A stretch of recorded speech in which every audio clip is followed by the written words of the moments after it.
Breaking news अवां सां share करे रहिया आहियूं। दादू में स्कूल जी शागिर्दियाणी ते उस्ताद पारां तशद्दुद जो आई जी सिंध नोटिस वठी छॾियो आहे। आई जी सिंध रिफ़त मुख़्तार SSP दादू खां तफ़सीली रिपोर्ट तलब करे वरिती आहे। शागिर्दियाणी जे वालिदैन सां मुलाक़ात करे इंसाफ़ जी ख़ातिरी करायो। रिफ़त मुख़्तार जो इहो चवणु आहे। ब्रेकिंग न्यूज़ अवां सां शेयर करे रहिया आहियूं। दादू में स्कूल जी शागिर्दियाणी ते उस्ताद पारां तशद्दुद जो आई जी सिंध नोटिस वठी छॾियो आहे। आई जी सिंध रिफ़त मुख़्तार SSP दादू खां तफ़सील तलब करे वरिता। शागिर्दियाणी जे वालिदैन सां मुलाक़ात करे इंसाफ़ जी ख़ातिरी करायो। आई जी सिंध रिफ़त मुख़्तार जो इहो चवणु आहे। दादू में स्कूल जी शागिर्दियाणी ते उस्ताद पारां तशद्दुद जो नोटिस वरितो वियो आहे। तफ़सील मालूम कंदासीं। असां सां लाइन ते मौजूद आहे कराची मां आवाज़ न्यूज़ रिपोर्टर आमिर सुप्रो। जी आमिर।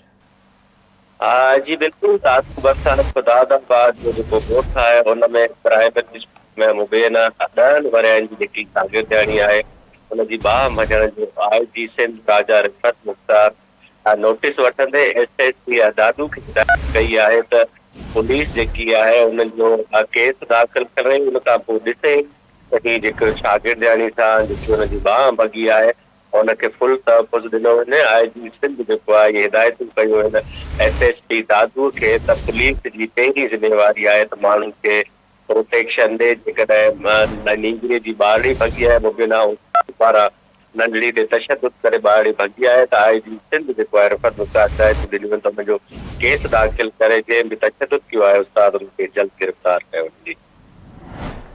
ठीकु आहे आमिर, अवां जी वॾी महिरबानी अपडेट करण लाइ।